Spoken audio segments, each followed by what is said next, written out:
Good evening.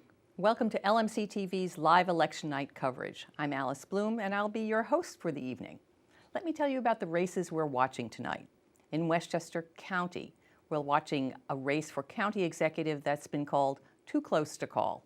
Rob Astorino, incumbent running on the Republican and Conservative line, is a former county legislator and member of the Westchester County Board of Ethics. He's a former deputy supervisor of the Mount Pleasant Town Board and a member of the Mount Pleasant Board of Education. He's being challenged by George Latimer, running on the Democratic Working Families, Independence, and Women's Equality and Reform lines. George is a New York State Senator in the 37th Senatorial District. He's a former New York State Assemblyman, former county legislator, and former councilman in the town of Rye. We're watching a race for county legislator in the 7th District. That's a 2-year term. It covers the districts of Harrison, Larchmont, Mamaroneck, part of New Rochelle, and Rye. Catherine Parker, an incumbent running on the Democratic Working Families and Working Women's Equality line, is the incumbent. She's already served 4 years. She's a small business owner from the city of Rye and a former member of the Rye City Council. She's being challenged by Norman Rosenblum, running on the Republican, Conservative, Independence, and Reform lines. He's a retired contracts administrator at Safe Flight Instrument Corp. and known here as the mayor of Mamaroneck, making his first bid for county legislator. He's chairman of the Westchester Joint Waterworks Board of Trustees. He's chairman of the Larchmont-Mamaroneck LMC-TV Board of Control. In the town of Mamaroneck, all candidates running unopposed. Supervisor running for a 2-year term, Nancy Seligson, running on the Democratic line. She's the incumbent, and she's already served 6 years on the council. Councilpersons running for 4-year terms, Jane Elkind-Eney, running on the Democratic line, is an incumbent running for her 2nd full term. She's a local real estate lawyer and former deputy mayor of the village of Larchmont. She served on the town of Mamaroneck chair of the Board of Assessment Review. She's been on the Tri-Municipal Human Rights Committee. She was chairman of the Larchmont Chamber of Commerce and of the Larchmont Historical Society, as well as Friends of the Library. Sabrina Fiddleman, running on the Democratic Party, is making her first bid. She is community volunteer and a board member of the Larchmont-Mamaroneck Local Summit, a board member of LMC-TV. She's been on the steering committee member of the Larchmont-Mamaroneck Hunger Task Force, a board member of the Larchmont-Mamaroneck Center for Continuing Education. She served as president of the Mamaroneck Schools Foundation and many, many other community roles. Town Justice Ron Meister, a Democrat, running for a 4-year term, also running unopposed. In the village of Mamaroneck, again, a very exciting race, too close to call, for mayor for a 2-year term. George Megredishian, running on the Republican, Conservative, Independent, and Reform lines. He's a self-employed general contractor, former president of the Orienta Point Neighborhood Association, chairman of the Republican Party, and former secretary of the Zoning Board of Appeals. He was a board member of Mamaroneck Shares, and he's a marshal in the village of Mamaroneck. He's making his first bid for public office. And he's being challenged by Tom Murphy, Democrat, Working Families, and Independence lines. Tom is an elevator mechanic. He's a former Mamaroneck Town Councilman and former trustee of the village of Mamaroneck. Now, for trustee for 2-year terms, we have Maria DeRose running on the Republican, Conservative, Independence, and Reform lines. She's an operations manager for a large American corporation. She was chairman of the Village of Mamaroneck Parking Committee. She served as the president of the Mamaroneck Women's Club and a vice president of the Mamaroneck Columbiettes. She is running against Nora Lucas, who's running on the Democratic, Working Families, Independent lines. She's an architectural historian, a chairman and member of the Mamaroneck Landmarks Advisory Committee, a member of the Flood Mitigation Committee. She's been a Girl Scout leader, a PTSA volunteer, and a board member of the Westchester Preservation League. Very qualified candidates, and we're going to bring you results as soon as we have them. Now, I hope you noticed that on your ballot today, there were 3 ballot proposals. Number 1 is affectionately called Con. Should there be a convention to revise the Constitution and amend it? By law, this question must appear on the ballot every 20 years. Proposal number 2, this proposal would allow the complete or partial forfeiture of a public officer's pension if he or she is convicted of a certain type of felony. one that has a direct and actual relationship to the performance of the public officer's duties. Proposal number 3 authorizes the use of forest preserve land for specified purposes, creating a land account with up to 250 acres of forest preserve land eligible for use by towns, villages, and counties that have no viable alternative to using forest preserve land to address specific public health and safety concerns. It would also allow bike trails and certain public utility lines to be located within the width of specified highways that cross the preserve while minimizing removal of trees and vegetation. So I hope you remember to turn over your ballot and to vote for those proposals. I didn't mention earlier, but there also is a race for county clerk in Westchester County. It's unopposed, and well, actually there is a mild resistance to challenge to Tim Idoni, who is the incumbent. Now, for our night, we have reporters at 4 headquarters in Mamaroneck and in the county of Westchester. Let me tell you who's working for us tonight. At Republican headquarters here in the village of Mamaroneck at Bar Harbor on the East Boston Post Road, we have field producer Eric Lewis, field camera Rob Moretti, and reporter Kyle McKenzie. At Democratic headquarters, that's at Barley's on Mamaroneck Avenue, we have field producer Christina Carino-Forrest, field camera Astrid Rivera, and field reporter Mike Wish. For the first time, we have reporters at Westchester County headquarters as well. At Latimer headquarters in White Plains at the Coliseum, we have reporter Miral Kathwari with cameraman Justin Rodriguez. And Astorino's headquarters, also in White Plains, we have reporter Shayla Navarro with camera Sean Kelly. Let's take a moment to give a shout out to Peter Bubba Fanelli of United Stage Associates in New Rochelle for sponsoring election night. They donated sets and lights. Thank you, Bubba. We appreciate it. We have some surprises in the evening later on, and we never know what that's going to be, but we've many guests scheduled to join us in the studio tonight, starting with the newly elected supervisor and council persons in the town of Mamaroneck. They will be here shortly. Surprises? Well, we never know, but we always cap the evening with a visit from the victorious candidates in the village of Mamaroneck. So we hope that you'll stay with us. Let me take a moment, let us all take a moment, to show you what's in the future for LMC-TV in the coming months. Let's go to the tape. Hello, I'm Christina Carino-Forrest, and here's a sample look of the programs that will be premiering during the month of November on LMC-TV. If you're interested in the arts, then check out the Larchmont Mamaroneck Summit, a closer look at arts in our community, on Tuesday, November 21st at 6 p.m. In case you want to see your little ones on TV, be sure to watch the Village of Larchmont Ragamuffin Parade on Fridays at 7 p.m. If you missed events like the Hayride at the Village of Mamaroneck Spooktacular, then tune in on Wednesday, the 8th of November at 8:30 p.m. Want to know about financial aid qualifications and scholarship opportunities? Then you should watch the Financial Aid Workshop on Thursday, November 9th at 7 p.m., repeating every Thursday in the month of November. If you missed the Town of Mamaroneck first annual Fall Food Truck Festival, you could check out the performances by School of Rock premiering on Tuesday, November 14th at 8:30 p.m. Are you interested in poetry?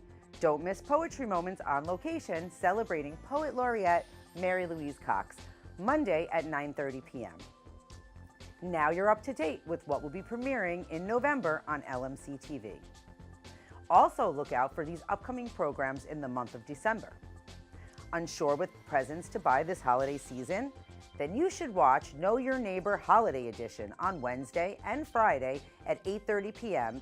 and see what your local shops have to offer. Interested in music? Well, be sure to check out the Westchester Chordsmen's Chorus performance. Still in the Thanksgiving spirit? Then don't miss the 51st annual Village of Mamaroneck Turkey Trot. History buffs. The Mamaroneck Historical Society annual meeting and presentation is just the program for you. Do you want to take your little ones to see colorful lights and then watch yourself on LMC-TV? Well, look out for the Village of Mamaroneck Tree Lighting Social. To find dates for programs airing in December or to view our full broadcast schedule, go to our website, lmctv.org/schedules.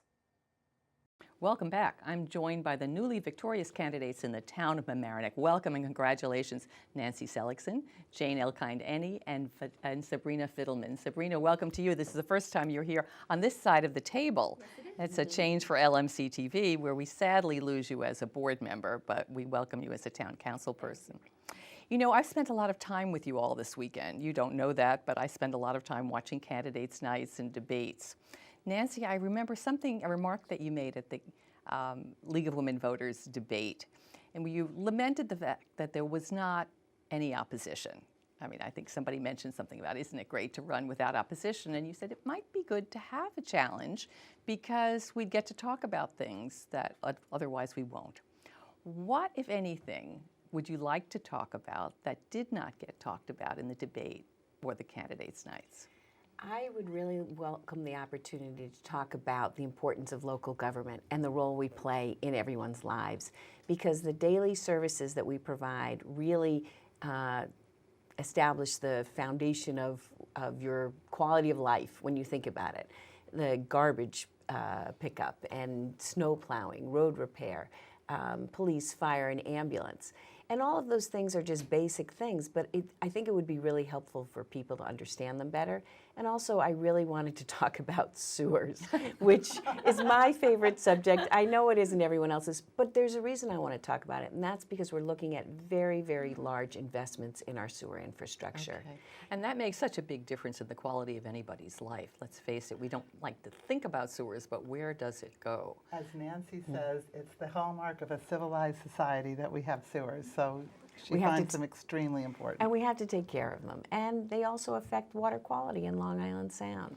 So the reason that I think people need to learn about them now is because the town has spent quite a bit of money in evaluating them, and we're looking at spending quite a bit of money to repair them. Now, do we look at spending money solely as the town of Mamaroneck, or do you have to work in concert with other communities and the county? We look at the expenses are for the town of Mamaroneck itself. However, we are in a consortium with the City of New Rochelle, Village of Larchmont, and Village of Pelham Manor, where we've worked together to do a joint evaluation of all our sewer systems and a joint projection of what all the repairs will be. And that's been very, very helpful because it really is like a shared service, and we have saved money doing that. Now, it's hard to get people to focus on a subject like that. It's not sexy. I you know, when you buy a new house, nobody really cares to do the roof. You really want to decorate the house, but you know, if you don't do the infrastructure work, you're in trouble. You pay for it later. You pay for it later. So how can you focus people? Sabrina, do you have any ideas on how to get people to listen? I think it's very difficult, and that's one of my issues as just a citizen coming to the board for the first time. I've always paid attention. I mean, I started out 30 years ago paying attention, but most people don't. And I think that it's a good thing that they don't, because it means that they feel they're being served appropriately. But to sort of swing back to contested elections, I think one wonderful thing about a contested election is that I know what's important to me and why I wanted to be on the board, and I know what's important to these women and to the board. But you never know what's important to other people if they're really not coming to you and speaking. So, I think it's a difficult thing in a local election. So how do you solicit that? In the Village of Mamaroneck, candidates walk door to door. They really do ring every doorbell. In the town of Mamaroneck, when there's a contested election, do you do the same? Yes. We have. And we also reach out to people.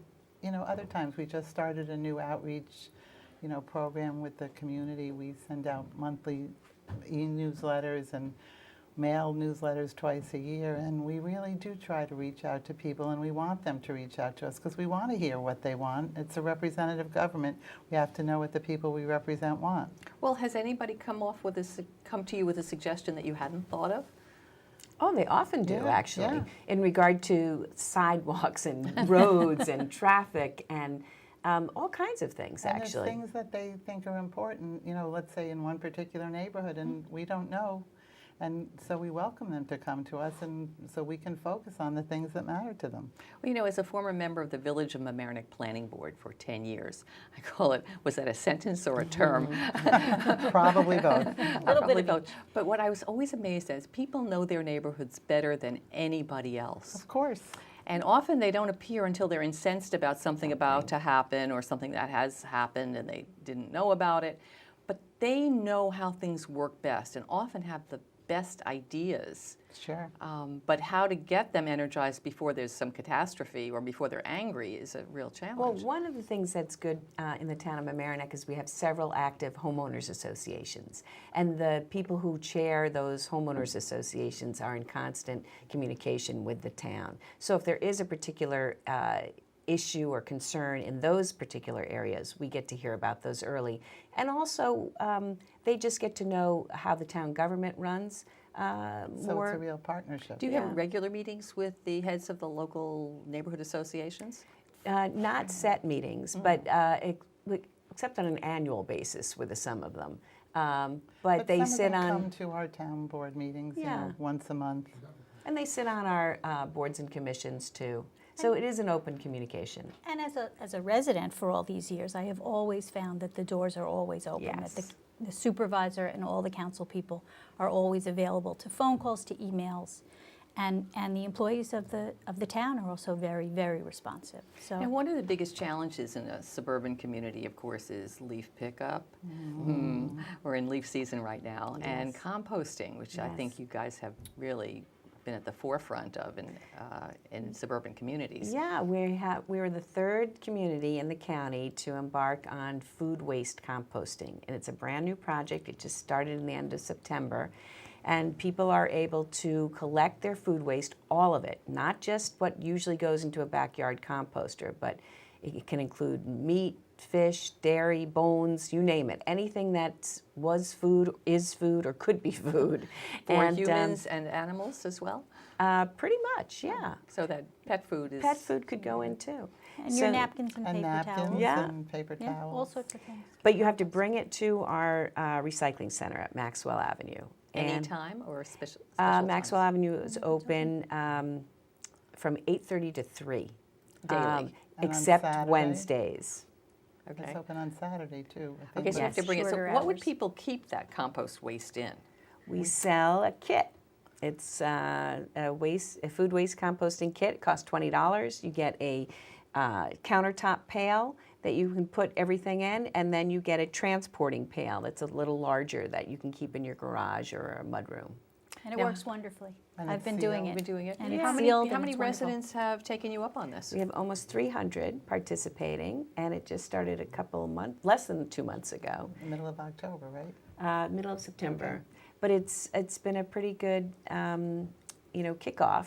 What's the incentive for a resident to do that? The incentive is twofold. One is that we're hoping it's going to save us money in the town because getting rid of our garbage is expensive. We have to pay a tipping fee to the county of Westchester.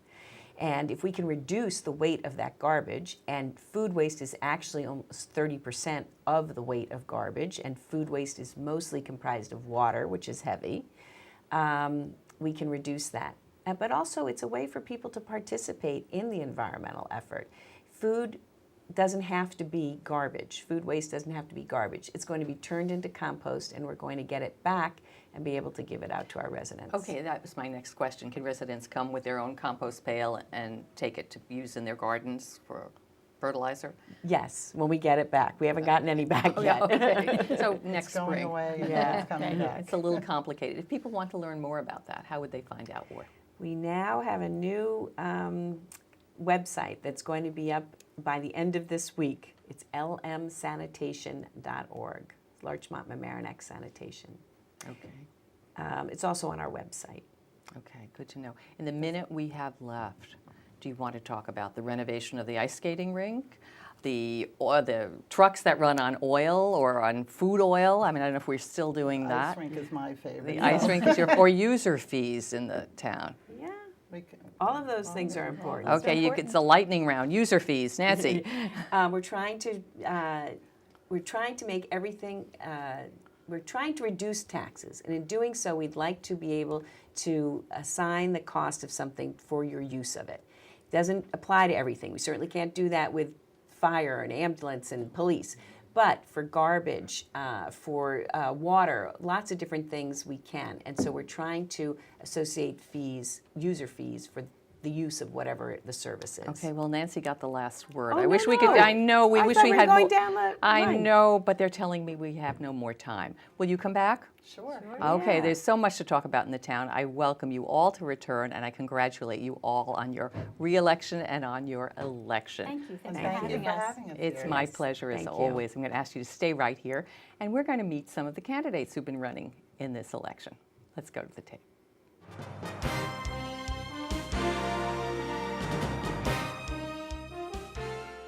The Village of Mamaroneck, I'm so proud of something that we passed as the precedent-setting New York State legislation. We were the first village, the first municipality actually, to ban the sale of commercially bred cats and dogs. This is a movement that I championed later, and 6 other municipalities around us passed that law. I would use this time to really push on this question of what we're going to do about the opioid heroin epidemic. I believe it to be the greatest threat to this village. It threatens the very concept of family. You can't arrest your way out of this problem, but what you can do is have programs such as we've had meetings, people discuss it. You have to teach the kids. You have to go into the schools. The parents, and I say to the parents, speak to your kids, communicate. The county executive had opened the door again to gun shows at the Westchester County Center. You know, there hadn't been a gun show for 17 years, and all of a sudden, 2017, we're going to have a gun show again. And frankly, I felt at that time that we had already seen enough gun violence in other parts of the United States, and we really needed to do everything in our power to stem the tide on gun violence. Voters all over the county need to know where their legislator stands on this issue. And I think most of us feel like enough is enough. But this is a business decision. You know, at the end of the day, this is about who we want to accept money from to have use our county center. And I think that there are many other organizations and many other things that we could be doing that would be, again, you know, more in keeping with who we are in Westchester County. Well, you know, I was chairman of Coastal Zone Management Commission for years here in the village, and so I'm very concerned about water quality. We always have issues with water quality in the village of Mamaroneck because of our enclosed harbor where our beach is located. So I think, you know, we have to be proactive about cleaning our sewers and repairing our sewers. It's going to be an issue that we're going to have to spend money on, and we're going to have to devote resources to. But at the end of the day, we have a responsibility to have clean water. The village, in controlling their spending, has not consolidated their buying potential. Using an example, small example, is copy paper. Yeah. Let's buy from one vendor. Let's say we're going to buy, you know, 5,000 reams a year, or whatever that number may be. That's one way we could shrink that down. We could look at cell phone bills, cable bills, Everything. consolidating. You know, my goal, one of my goals for running and being a trustee is to make sure that the village codes are enforced fairly and evenly for all residents and all parties who want to do business or move into the village. I think we have to really, you know, work with our environmental laws and our coastal program, and just make sure that the development that we encourage, which we need to do to increase our tax base, also maintains the character of the community that we all move to. There was nothing you needed to go outside of the village for. Right. And now look at it. Yeah, I know. It's changed, you know, and change is good, but you have to keep it within the character of the village. Yeah, absolutely. And we're losing our diversity. We're losing who we are. We're losing what made Mamaroneck the place people wanted to be. When I'm elected, I'm going to make it my priority to sit down once a week with the village manager and with Augie treasurer. and the treasurer, and sit down and go through the bills. This way, if a question does come up, residents can be answered, Yep. and they'll know Yep. and where your tax dollars are going.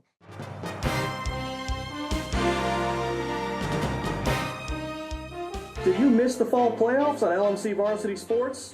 Don't worry, we've got you covered. Let's start with boys soccer. First round action in the Class B bracket. Rhinebeck hosting Westlake.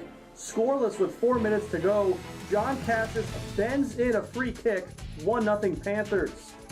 Then Thomas Crook with a long feed on a free kick finds the head of Jack Sheldon for the Panthers' second goal. 2-0 is your final score. On to the quarterfinals. It's Mamaroneck hosting White Plains. Early second half, a breakaway for White Plains' Carl Fisher, and he finishes the play with the game's only goal. The home Tigers season coming to a close at 12-4-2. Now for some field hockey. The top-seeded Mamaroneck Tigers playing host to the Scarsdale Raiders in the Class A semifinals, a rematch of last year's section title game. Sophie Brill scores once in the first half, then scores again 2 minutes later, and the Tigers hold on for a 2-0 win. Mamaroneck would go on to defeat Horace Greeley 5-0 to take the Section 1 championship, but dropped the state quarterfinal toward Melville 3-1, ending a strong season at 18-2-1. Back to soccer, the Rhinebeck Panthers allowed no goals in 4 sectional playoff games en route to becoming the Section 1 Class B champions. They traveled to Lakeland to face Section 9 champion Rhinebeck in the New York State Regional Semifinal. Trailing 1-0 in the second half, John Cassis's corner kick finds Jack Sheldon's head, tie game. Let's move ahead now. A minute into double overtime, a free kick for Thomas Crook comes free in front of the goal, and Del Da Silva heads it in for the golden goal. The Panthers then face top-ranked Center Moriches in the state quarterfinal, and despite several chances, could not overcome a first-half goal by the Red Devils. With the 1-0 loss, they finish at 14-5-3. And finally, in volleyball, Rhinebeck hosted Pauling in a Class C semifinal match, winning in straight sets 25-12, 26-24, and 25-15. The Panthers then fell to Haldane in 4 sets in the final, finishing at 13-7. Winter sports start in just a few short weeks. Back to you, Alice.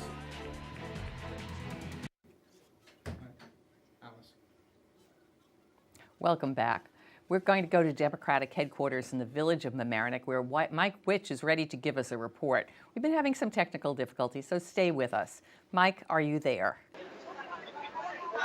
Just ready for my report. I'm here at Barley's in Mamaroneck Village, and this is the Democratic headquarters.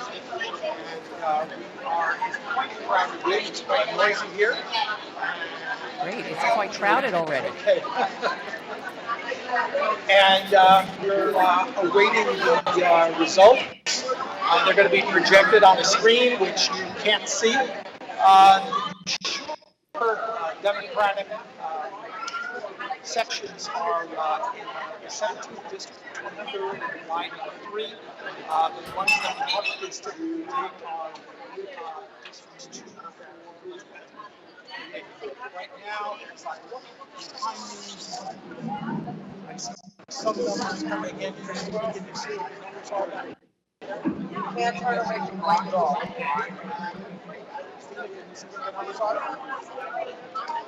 Well, you can't see that. So we'll get some numbers and after that.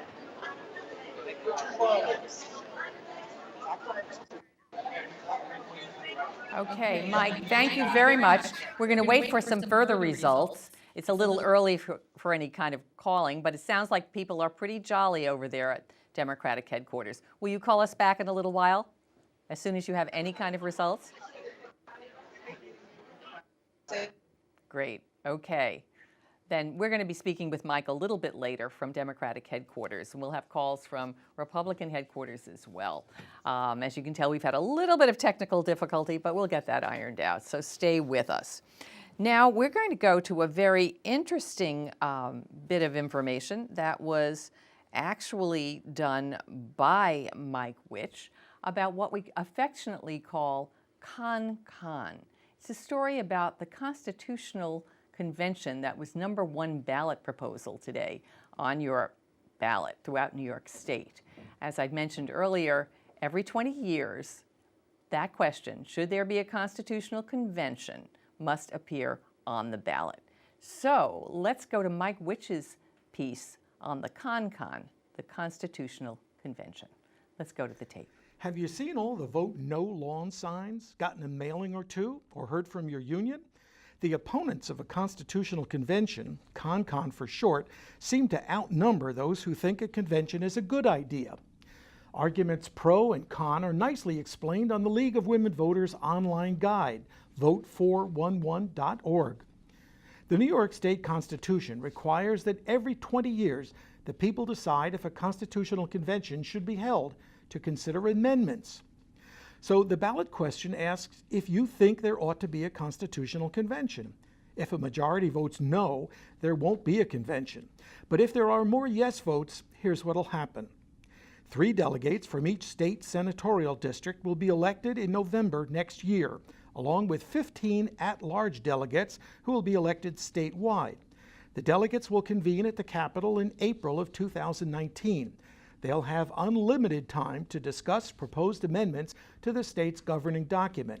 Those adopted by a majority of the delegates will be submitted to the voters for their approval or rejection in a statewide referendum held at least 6 weeks after the convention adjourns. The amendments approved by the voters will go into effect in January following the vote. Those in favor argue that a constitutional convention will allow us to streamline the state constitution, described by the League of Women Voters as verbose, with many outdated amendments no longer applicable to our state. Proponents also look to make additions to the current Constitution to affect election ethics and voting reform, which has long been avoided by the legislature. Opponents of the proposal argue that a convention will allow for a complete overhaul of the Constitution, what the New York Times once described as a wide-open, months-long, everything-on-the-table examination of the state's founding document. Opponents especially fear that delegates may propose removal or revision of certain clauses that could affect state pensions, the Adirondack Forest Preserve, and school funding. It comes down to fear versus hope, so says Blair Horner, the executive director of the Public Interest Research Group, a good government organization neutral on the question. The fear that something bad could come out of it, he says, and the hope that something good could. The New York Times reports that Republican and Democratic legislative leaders in Albany have both disparaged the proposal, citing the high cost and the danger of allowing little-known delegates to revamp the Constitution. Tonight, as election districts report in, we will know what voters decided on the Constitutional Convention, as well as the other 2 ballot questions. Reporting for LMC-TV, I'm Mike Witch. Welcome back. That was Mike Witch about the Con. We're going to be going to Republican headquarters in the village of Mamaroneck now for a report on what's happening there. We've got Kyle on the phone. And Kyle, are you able to talk with me now? Yes, I am. Good evening, Alice. Okay, I can't hear Kyle, so maybe we can adjust that. Kyle McKenzie is at Republican headquarters, which is at Harbor, at Bar Harbor on East Post Road in the village of Mamaroneck. Alice, good evening. Oh, great. Good evening. Great, Kyle. I believe you can hear me now. Good evening, Alice from Bar Harbor, home to the headquarters here of George Magridigian and Maria DeRosa. It's an excited scene here, lots of energy. You probably can hear the music, the laughter, the crowd behind me. Results are coming in bit by bit. A lot of election runners coming back and forth. I talked to George earlier. He's very excited, very optimistic about tonight. Okay. Also spoke with Maria's mother. Many fans, friends here have been here for a few hours, excited about the results so far.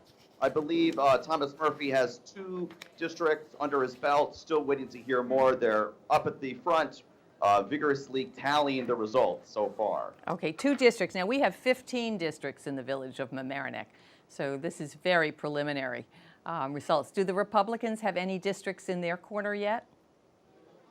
Not that I know of so far. Alice, you might have more information, but from what we're reporting here so far, what we've heard, not yet. Still waiting to hear back with more results. Okay. Do you think it's late? Have there been any problems at the polls? Yeah, I've been speaking to the election workers, and so far, no known problems. They said things have gone very smooth. It's been a nice day, and an exceptionally larger turnout than they expected. Whether it's current state of affairs with the government on federal level, state level, they said the local level turnout has been much higher than expected. Well, that's... But no known problems thus far, thankfully. Okay. That's very interesting, considering it started to rain pretty heavily late this afternoon, just about when people from work would have stopped off to vote. I wonder, I'm glad to see that that didn't compromise people's going to the polls.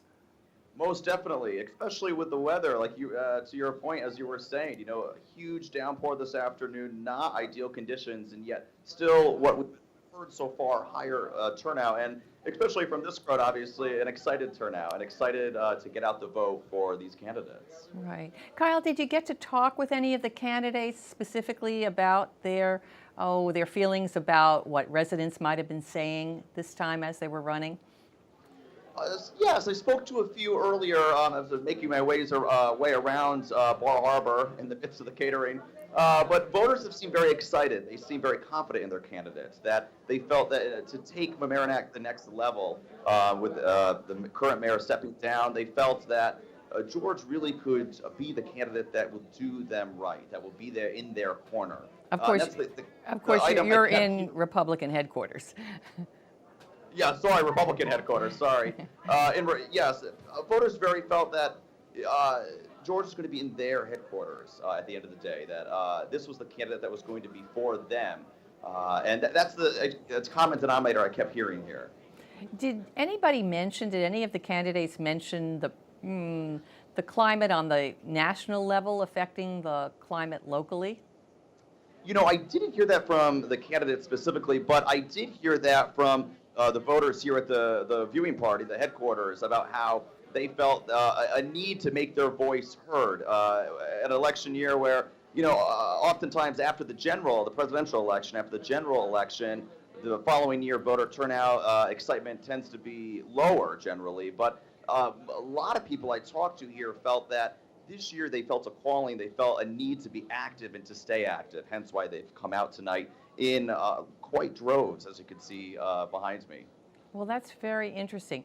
Do you see any results coming in as we're talking? Anybody scribbling on chalkboards? Yes, my producer Eric's running behind me to get the latest right now. So as soon as we have more, I'll certainly keep you up to date. Okay, that's just great. Kyle, thank you so much for that report. I look forward to speaking with you very shortly. Please don't hesitate to call in as soon as anything significant happens. Thank you, Kyle. Okay, we're back in the studio. That was a report from Kyle McKenzie, who is at Bar Harbor, the Republican headquarters in the village of Mamaroneck. And just to recap, everything is very optimistic there. Significantly, what people have noticed, what local officials have noticed, is a greater turnout than we normally see in a local election where we don't have any big state or national elections to vote for. Very interesting. I'm sure pundits will be making something of that a little bit later. Now, we have a report prepared by Aurora Fox on gun control. She prepared this story some time ago, and we're going to be running it for you tonight. So at the Westchester County Center, everything from reptile expos to charity events pass through. But recently, after multiple mass shootings, the debate over the space being used to host a gun show has really heated up. And it became part of the conversation in the 2017 race. Let's go to the tape.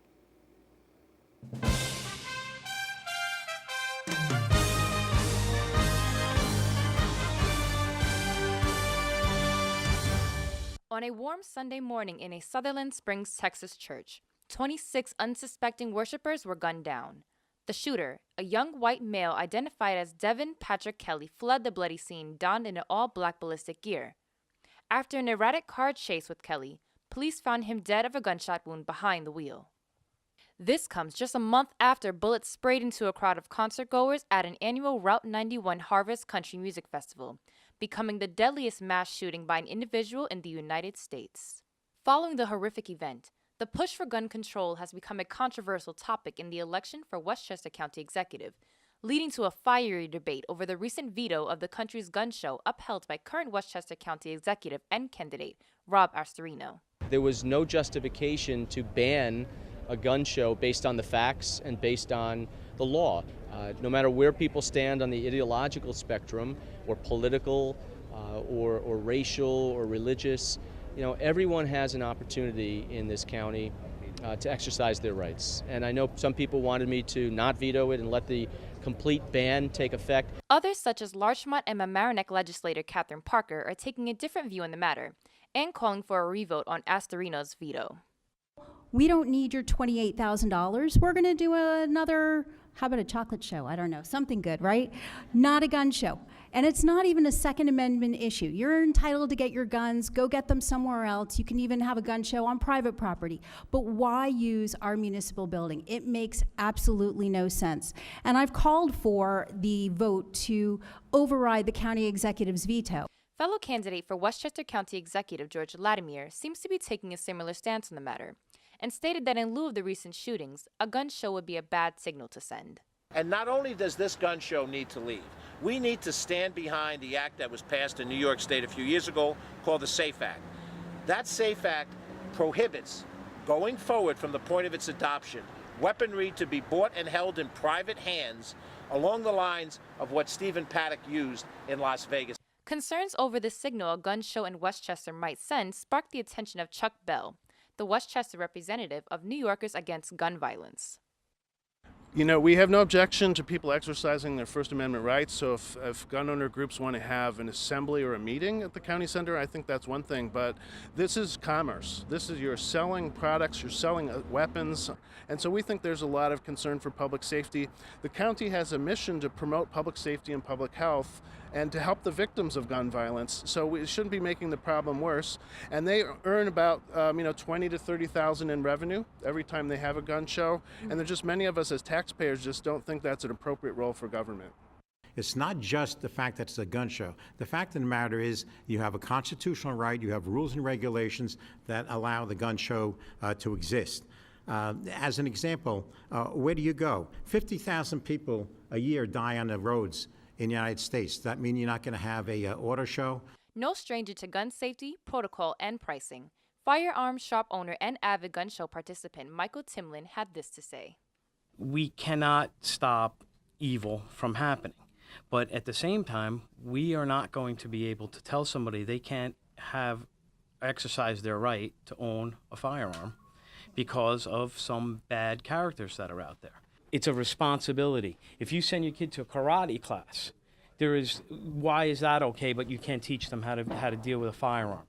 It is a culture that's been going on since the beginning of time. You teach your children the responsibility of things, and if you teach them right, then it's a positive thing. While the debate over the Westchester County Gun Show is sure to be a controversial one, it's definitely an important one for the community and one for the election. This has been Aurora Folks reporting for the Local Live.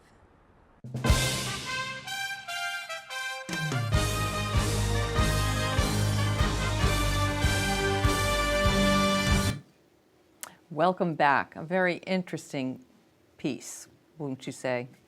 We're going to go to Meryl Kathwari, who's at Republican headquarters. No, she's at Latimer headquarters, Democratic headquarters in Westchester County in White Plains.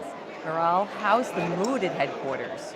Hey, Alice. I'm at the Coliseum here in White Plains. As you can see, it's getting packed. People are still getting anxious. No numbers have come in just yet, but we spoke to some supporters earlier. Their main concerns were the gun issue that's going on. I talked to some supporters about Astorino's smear campaigns, and really, it didn't really seem to faze anyone. I mean, it still brought a lot of supporters out despite, Astorino's efforts. So I'm here today with Barry. Barry, what brought you out to vote for Latimer today? Well, as you mentioned, the gun violence issue is really a big one for us.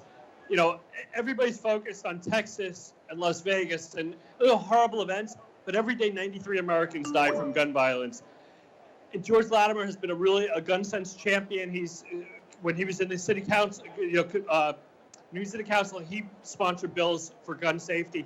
Rob Astorino has gotten an A rating from the NRA, and he earned it. When he was running for governor, he called for repeal of the SAFE Act, which, helps us by taking guns away from domestic abusers. Those are just not consistent values with the values of Westchester residents. So I'm supporting George Latimer big time. He really is. We need a change in Westchester.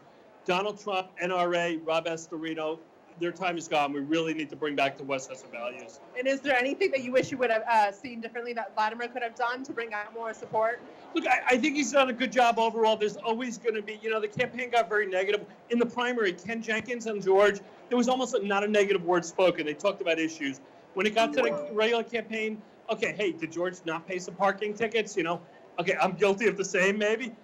I wish you would have done that and paid him earlier and not had an issue. But come on, if that's his worst crime, I'm okay with that. There you have it, Alice. We're still awaiting George's arrival, but it's getting really intense here. Actually, we just got some numbers in. Oh, good. George Tell us. Latimer he's up 52%. And already the crowd is getting very excited. Okay. George Latimer looks to be the projected winner as of right now, so we're getting really excited. How about you? What brought you out to vote for Latimer today? After Trump won last year, I thought, what can I do? And then I learned about the Westchester County Fair having the gun show, and I thought I need to change starts at home, and I need to get active. So was the number one issue the gun control? No, it was progressive policy, so all of it. It was immigration, it's healthcare, it's guns, it's women's rights. It's everything basically anti-Trump looks like you were going for. Yes, but not only anti-Trump, it's for progressive Westchester. A more progressive Westchester. I think that's what we're going to see so far. Again, 62%. Latimer's up right now. Back to you, Alice. Well, that's just great. Before I let you go, Maral, before I let you go, when you say 52%, is 52% of the vote in? 62%. 50% reporting. 62, yeah. It's reported as of right now, yes. Okay. Do we? It's unclear to me whether that is enough to call it. Is it? Are people calling the race? I wouldn't say it's enough to. I mean, Astorino's. I think Astorino is projected to be 32% as of right now. So I mean, 62%. Polls are about to close very soon. Astorino's at 32%. I'm getting optimistic. It's looking very good right now. Okay. Would you do this for us? I know that it's very hard, but they'll be posting real numbers very soon. Perhaps you can call us back with those numbers or text them to us so that we can post them here. Of course. I will call you back when we have the final results coming in. Okay. That will be great. Do you see people coming into in yet? Is George there yet? George is expected to come in around 10:15, so people are still anxiously awaiting his arrival. Okay. Does anybody know where George is now? He's actually going around really thanking people who's worked for him. He's going around to his campaign destinations in Mamaroneck and White Plains and thanking everyone who's really worked hard and tirelessly to put this campaign together and really help him out. Okay, well, and like George, he's moving around constantly. I hope he's not getting more parking tickets tonight. I hope so too. I think he's on the clear for that one. Now, did you get to talk with other people in the room about other issues that they were concerned about? Well, the gun control was the main issue. We spoke to the president of the Commerce here, and he was just really supportive of the fact that George is looking to help out with the taxes. And really, everyone here, we spoke to a judge as well, everyone really just supported his policies. And everything, it's more going for the message of a more progressive Westchester. So it really brought a lot of people out tonight. Okay. It's interesting, with so much negativity in that campaign, that people didn't mention that they're talking about the actual issues.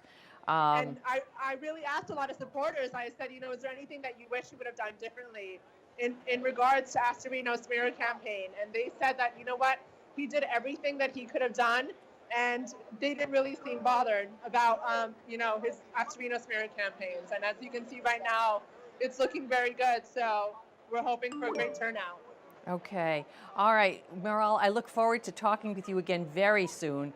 Keep us informed. Keep us in the loop. We want to see you again very shortly. Will do. It must be very exciting over there. Very Thanks, Maral. Appreciate it. All right. Well, that was Maral Kathwari over at Latimer headquarters in White Plains. We have some numbers to report. They're not conclusive, but in the village of Mamaroneck, it looks like we are almost ready to call a race. With 14 of 15 districts reporting, George Megredishian has 2,019 votes, and it looks like Tom Murphy has 2,526. Now, these are unofficial numbers.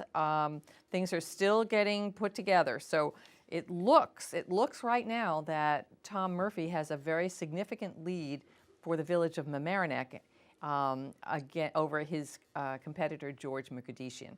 I have to tell you, I think they both ran a very, very competitive race and talked about issues. It was a wonderful thing to hear them debate and to hear the candidates nice, because so much important information was exchanged. And then in the county race right now, with 50% of districts reporting, it looks 5% of districts reporting, it looks like County Executive Astorino has 40% of the votes and George Latimer has 60%, but that's a very small number of the county reporting. So too close to call, of course very optimistic for the Latimer headquarters, but too close to call. All right, we're awaiting results, and as soon as we have them, it often happens, we wait and we wait and we wait, and then the results come in very quickly. So we hope that you stay with us as we bring you the results.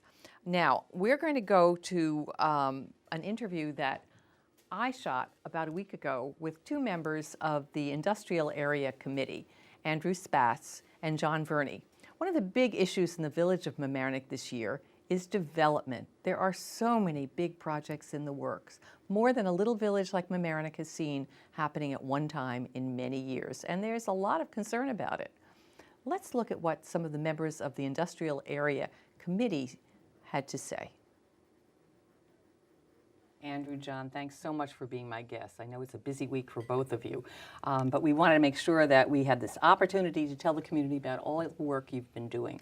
First of all, there seems to be so much development going on in this little village. How many projects do you think have gotten started, completed, or in some way, shape, or form in process in the last, I don't know, 2 to 3 years? Little village, big heart. Yeah. Well, it's a popular village. There's probably about 5 or 6 projects going on, things that have been on the works, on the drawing boards for a while. Well, we know there's a lot of planning that goes on before a project actually gets started, but 5 projects, significant projects. Yeah, there's about 3 on the Post Road, and I think the Blood Brothers project finally got going, and 1 in the TOD. So it's the transit-oriented development, which is the area down by the train station. So the old 3 Jalapeno site is being developed as housing. Now, there was a new site that went up on the Boston Post Road in Rhinebeck.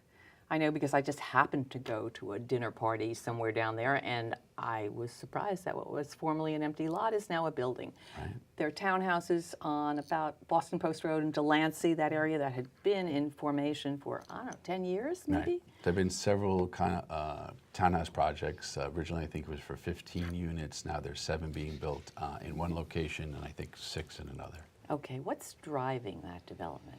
Well, I think now the market's driving it, so you have a lot of empty nesters looking to sell their houses and maybe go into something smaller, and the millennials coming. So that's the TOD's become all the rage, and people are enjoying townhouse and apartment living, and so certainly we're not trying to go in any way like New Rochelle and some of the cities in Westchester. We're trying to keep it at the level of a town. Well, when you say you don't want to go like New Rochelle, you're talking about intense downtown development with high rises? New Rochelle's talking about thousands of units. And I'm on the planning board. We're trying to keep this scaled at what everyone enjoys about Mamaroneck Village, which it's a beautiful seaside village.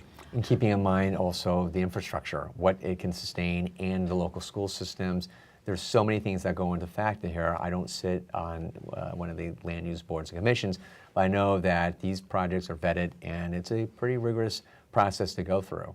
But how much control do the land use boards actually have? Well, the village board passes a zoning code, and then that's what's handed off to the land use boards to enact and work with. And so we already have zoning in place. Right. And there are places that are zoned for commercial, zoned for mixed use, zoned for residential. I mean, in a broad sweep, that's kind of as it is. So someone who's in a residential area can't build a commercial warehouse or establishment, right, unless they get a variance. Right. So that's the purpose of the zoning, is to make sure that everything is. We're going to cut into that interview because we have a very special guest on the phone. We have Shayla Navarro at Republican headquarters in Westchester County, that's Astorino headquarters, with a very familiar person, Mayor Norm Rosenblum. Shayla, take it away. Hello, Alice, how are you? I'm here in White Plains at the Crown Plaza. This is the headquarters of Rob Astorino. And I'm here with Norman Rosen from the Village of Mamaroneck Mayor. And today he's running for Westchester County Legislator. How are you feeling today? I feel great. I feel great from the very beginning to the end. It's a democratic process. I love it, regardless of the results. In fact, while I'm talking to you, we're looking on the screen. Unfortunately, we didn't get any numbers yet. It's still 0-0. Are you nervous, excited? I'm not nervous. It is what it is. The polls are closed, so it's already predetermined. And I always enjoyed being a part of the process. You know, whatever happens, it appears from some of the numbers that are coming up that the campaign strategy of the Democrats may be taking hold, and that is a decision on President Trump more than local questions. But it is what it is and remains. I will say one thing, that both Catherine and myself had very civil debates. We had 4 debates. It was very good. And it was an exchange of ideas, and there was a difference in philosophies. So what would you tell to your supporters right now that they deposit their vote, their trust in you? What would you tell to your supporters? Well, thank you much for the support. And I would say that that's part of the political process. There always has to be a winner and a loser. So whatever it is, that's what it turns out to be. But of course, I thank them very much. And the greatest endorsement I got was from my 2 granddaughters. So that's the best what I can say. And will you run again? Will you consider running again? I mean, we don't know yet the results, Alice, but we don't know what could happen. You never can predict what the future holds. You know, it remains to be seen. Actually, we're waiting for the numbers. Right now, it's 0-0, so we'll see what happens. I guess we still have to keep waiting, Alice, for the results. Very excited and positive, I think, right? Oh, absolutely. I love the process. It's fantastic. I've been involved in local politics when I was a trustee from 1980 on. And I take a break, and I came back again. If I take a break this time, will I come back? Remains to be seen. We'll see what happens. If you become the next Westchester County legislator right now, what will be the first thing that you will start working on as soon as you take office? The 3 main things. The first one would be flood mitigation, to make sure the county kicks in their $10 million share of the $86 million. The other thing would be the puppy mill, anti-puppy mill legislation, which I would push, but at minimum on a countywide level and hopefully on a statewide level, the same way California just did it. And most important, I think, is addressing the opiate heroin epidemic. I think that's the single greatest threat to our society right now. Regardless whether you're choosing or not, I think you're very passionate about working and dealing with the opioid crisis. Would you still continue working on that? Oh, absolutely. The guys like Jim Abadi and other people, not just to pick out one name, very involved in that. And again, I said, it's the future. You're talking about the future. It's the kids. They're basically 2 groups. Like, they're people that are already addicted, young adults. You know, we've had a couple OD deaths, unfortunately. It's in the area of young teenagers to young adults up to like 28. And they even have senior citizens that get hooked on drugs. But the real key is get to the young kids before they're addicted and give them the tools and the education to be smart enough not to go into the gateway drugs, drinking, smoking, marijuana, and so on. In fact, there's an interesting report I saw on CBS News today about they had a fairly lengthy study that you can take over-the-counter drugs for pain versus taking opiates. And again, that's a part of education. That's what look, education is the greatest tool you can give anybody.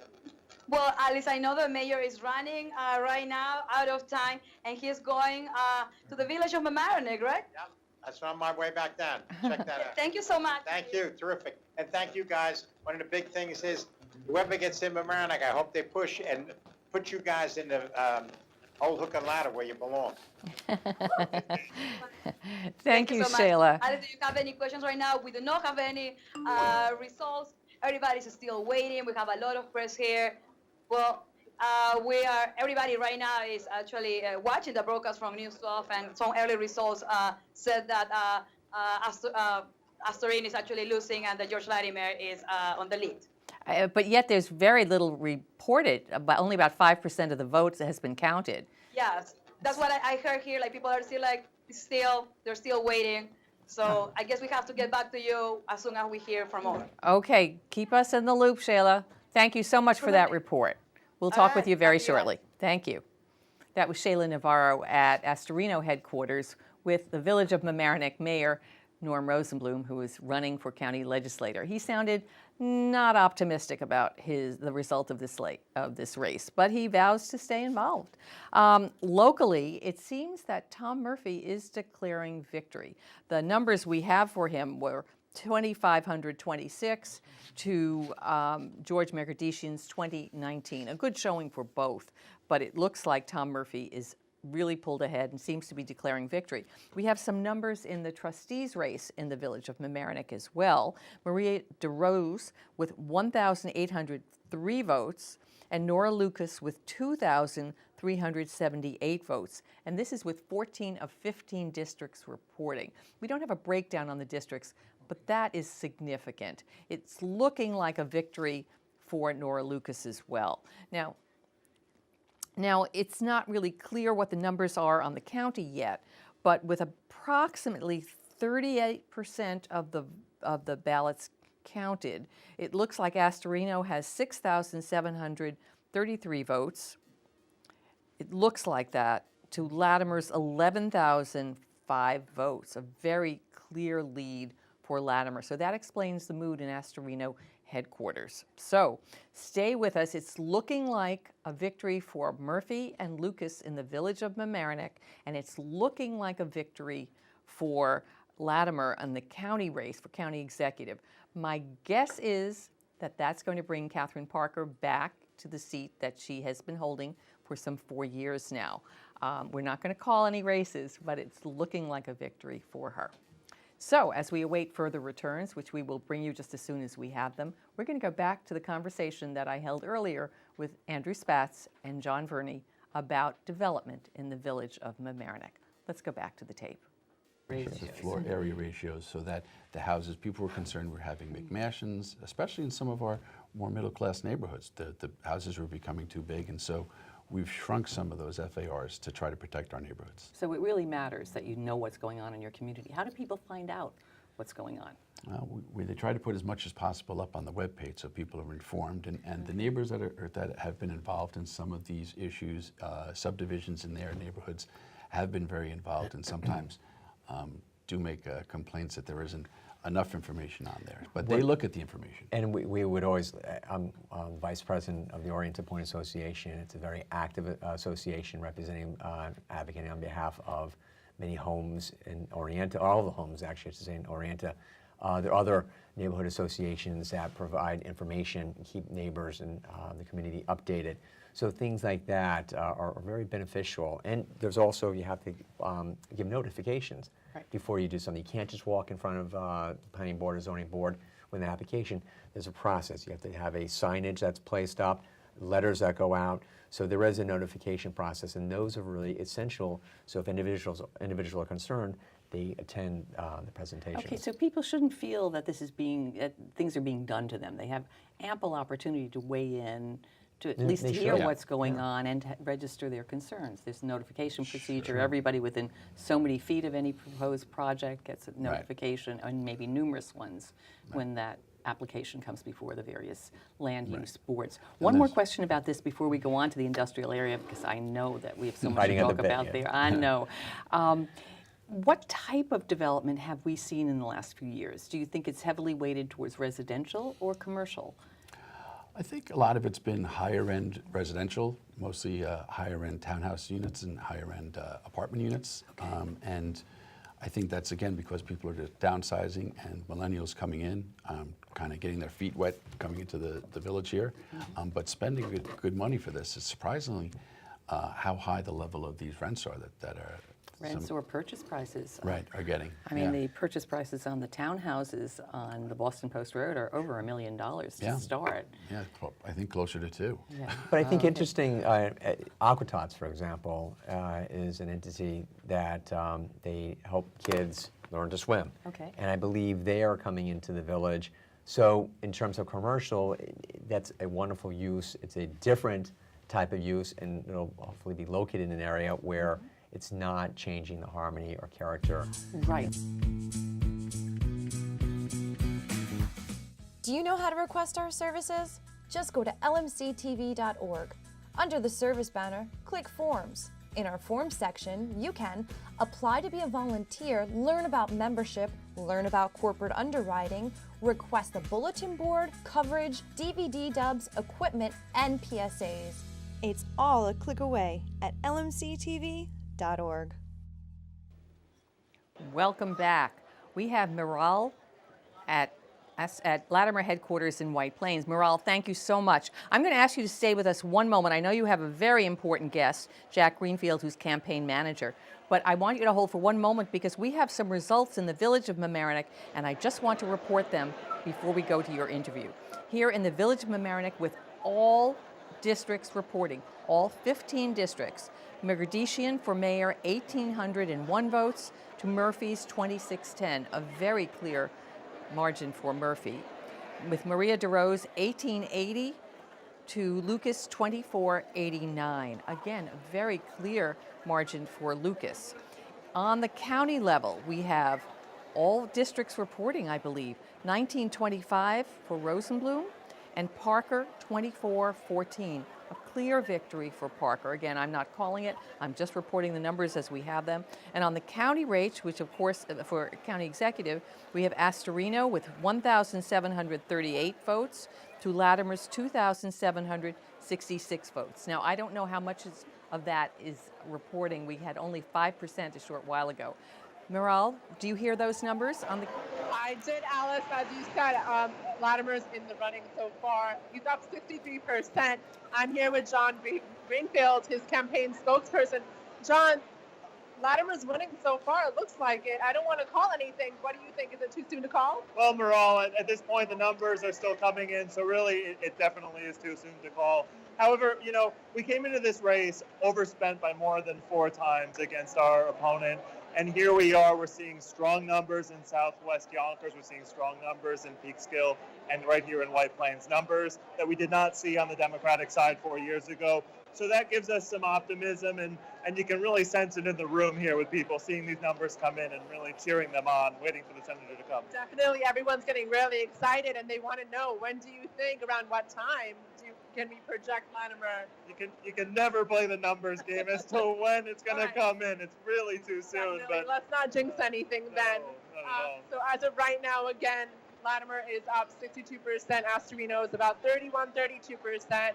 As you said, Alice, about 1,000 votes more. I'm hoping, everyone's being optimistic here. Okay, well, it sounds like they have good reason to be optimistic, but I guess we're going to use the word cautiously optimistic. Is that correct? Very cautious, definitely. Everyone is on their toes right now. They don't want to call anything too early. Again, they don't want to jinx anything, but we're hoping Latimer still stays strong. Well, while you have John with you, let's ask him if he's had any reports of problems at polling places throughout Westchester. Definitely. So Alice wants to know in the studio, has there been any reports of polling places throughout Westchester so far? Any problems going on? So yeah, it's actually a very good question. So we came into this race with concerns that there would be potential voter suppression given the email that the Deputy Commissioner for Social Services sent to county employees, specifically targeting poll sites in Southwest Yonkers. The campaign, we set up a hotline for people to call in with any issues. We received over 100 calls. Thankfully, they were mostly minor issues, and we were able to resolve them. And I think people really were able to exercise their right to vote, and the excitement was there, and hopefully that will bring us over the top. So no major problems, Alice, so far? Oh, well, that's good to hear. And there were no problems with the ballot scanning machines, I take it. And any problems with the ballot scanning machines, as we take it? No, I haven't seen that. One other thing I will say that we did see that was a concern for us was earlier in the day, the Twitter handle for the county government retweeted campaign messages from the Astorino camp, something that is likely not allowed and something very concerning for us. However, we had a number of, an army of volunteers on social media who alerted the press, alerted the county, and it was actually taken down, thankfully. That's really great. Again, the volunteers have worked tirelessly. John was just telling me that Latimer was, before coming here tonight, going around every headquarter, thanking them. Can you take me through this day and this whole campaign? It's been such a journey. It really has, and it's been months and months in the making. But thankfully, look, the senator This isn't his first time to the game. You know, he's represented a third of the county in the state legislature for a number of years. He knows a lot of these communities very well. He knows the people. So for him, it's really an opportunity to really reconnect with many of the people that he's worked with for a number of years and get to know many other communities. And we've seen it throughout the campaign, and his energy is incredible, and right through the very end. You know, luckily I spoke with a bunch of supporters here. I asked them about Astorino's smear campaigns, and luckily it hasn't really disturbed them, and they've still been coming in strong numbers to the polls in support of Latimer. What response do you have to Astorino's smear campaigns this season? Look, you know, at the end of the day, this was a campaign. The Astorino campaign was backed by $1 million from some of the same funders that are funding Breitbart and Donald Trump. And look, given Donald Trump's unfavorability in the county, this is something that people were very concerned to see, as well as the ongoing corruption allegations that he faces with the Norman Seabrook trial and the Rolex. So these are things that, you know, people see, I think, the true character of the Astorino campaign come out, and they reacted to that. Great. Awesome, Alice. Again, more progressive Westchester. That seems to be the message tonight. Thank you, Maral. The wonderful report. We're watching for final results. Thank John very much for joining us. He's pointed out many issues, one of which, of course, is there used to be no electioneering so many feet from the poll. Now we're talking about Twitter and Instagram and who knows what else. A very new world for sure. Maral, thank you so much. Will you keep us posted on any new results? Will do. Thank you. Look forward to hearing from you. Thank John for us as well. All right. Well, as you hear, everybody at George's headquarters in White Plains, that's George Latimer, who's running for county executive, is very optimistic, cautiously optimistic. Numbers are still trickling in, but there don't appear to have been problems with voting machines. There don't appear to be problems with irregularities or voter suppression, which was very worrisome for sure. So again, let's just recap where we are. In the village of Mamaroneck, there appears to be a very clear victory for Tom Murphy for mayor in the village of Mamaroneck. He has quite a lead over George Mergadishian. George's numbers right now are 1,801.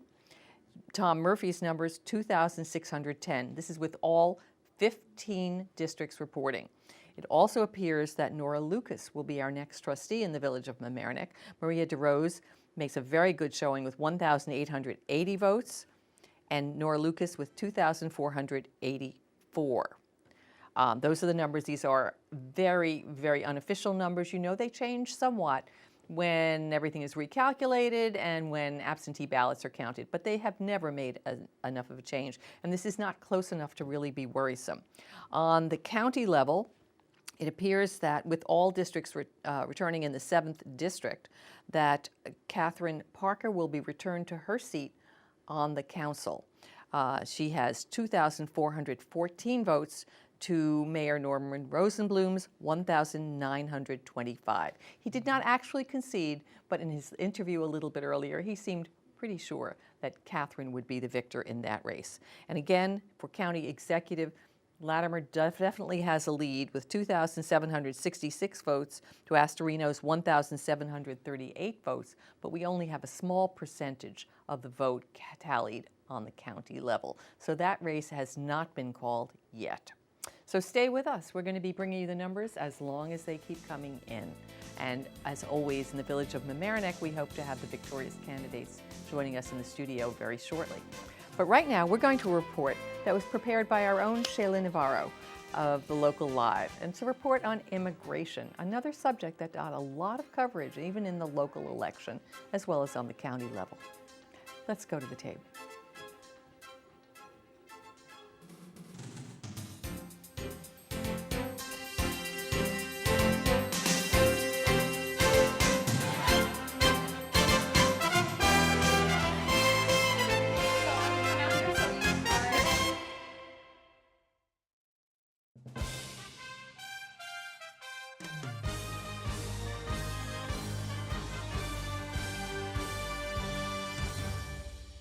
What should be the relationship between local law enforcement and federal immigration services?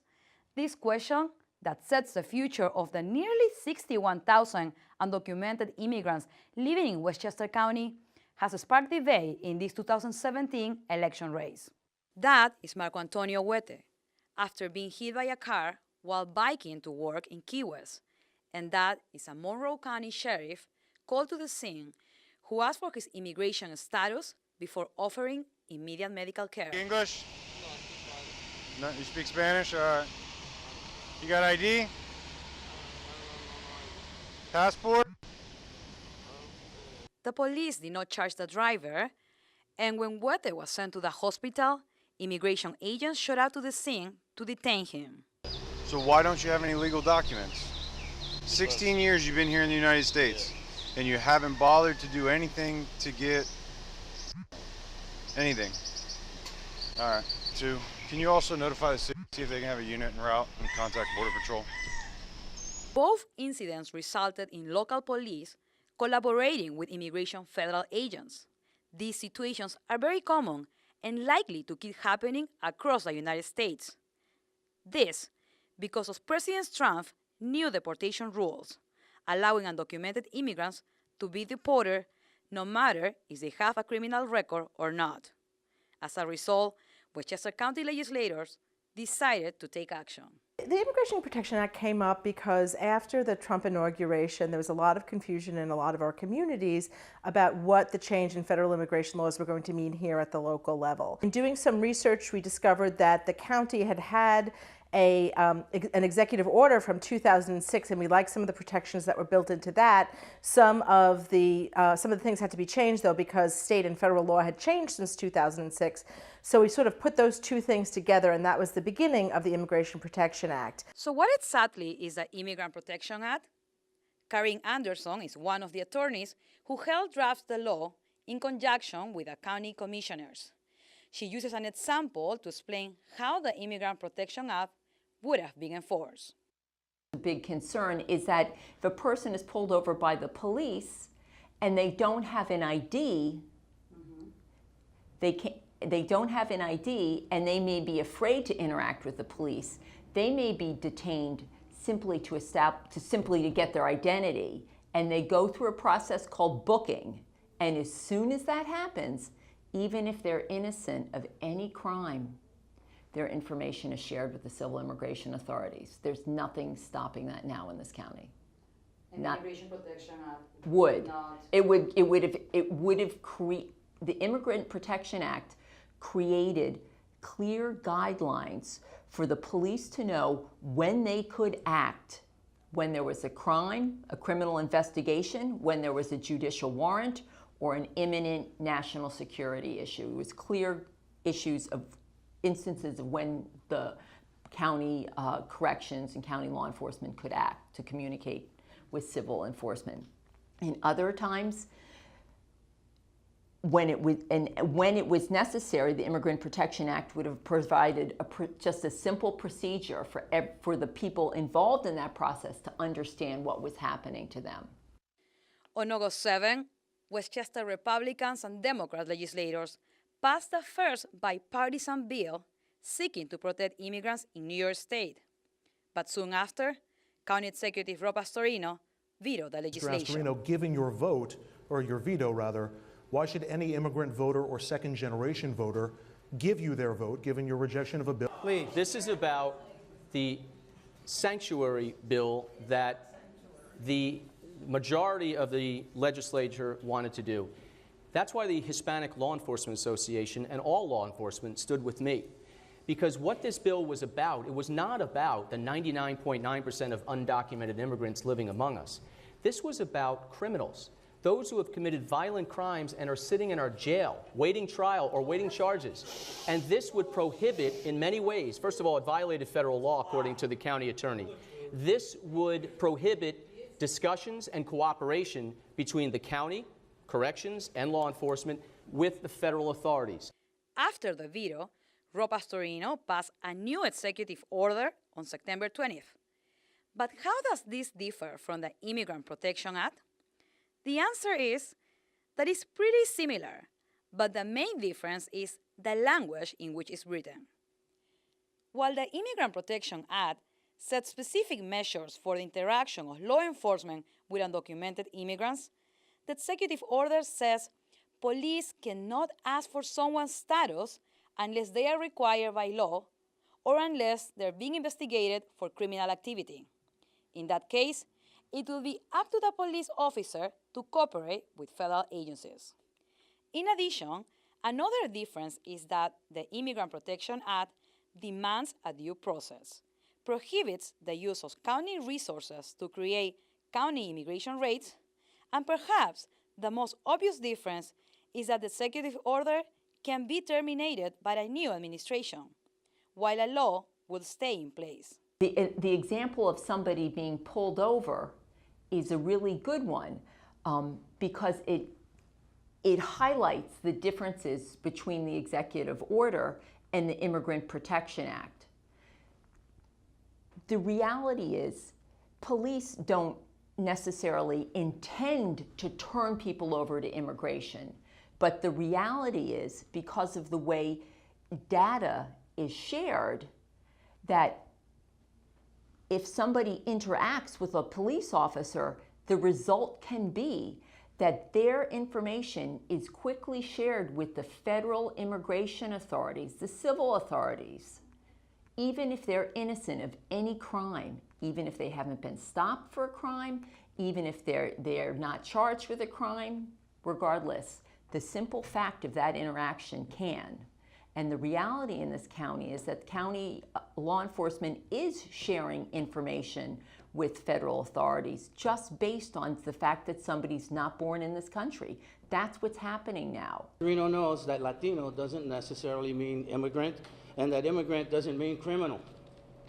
A very good example is that some well-meaning but misguided election officials would have passed a law that would have exposed the Latino community to crime and violence by inviting felons to Westchester County.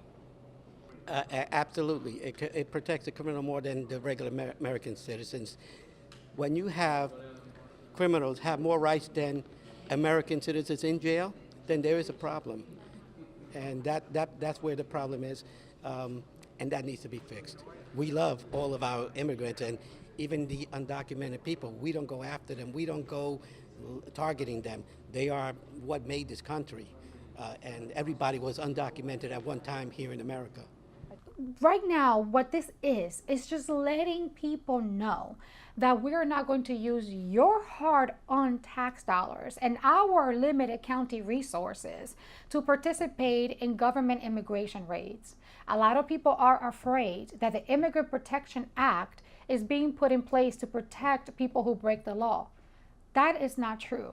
As lawmakers, it doesn't make any sense for anyone to pass a law to protect those who break the law. On September 25th, Westchester County legislators tried and failed to override the veto on the Immigrant Protection Act.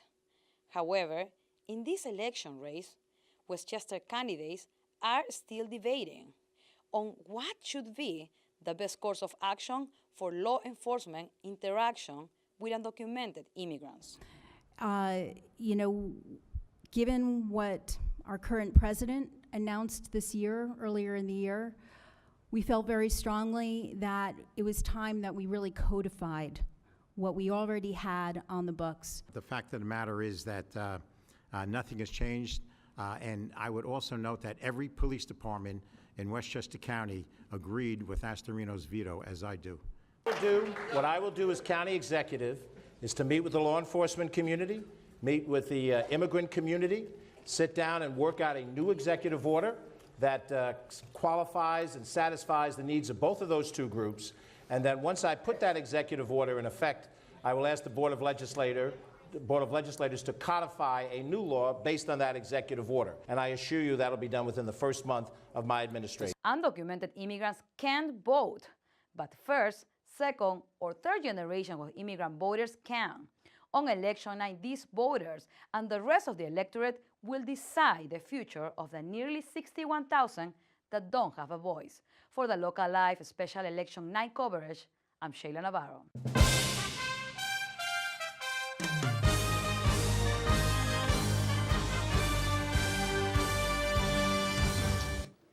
Well, welcome back. In the village of Mamaroneck, the decision 2017 has been made.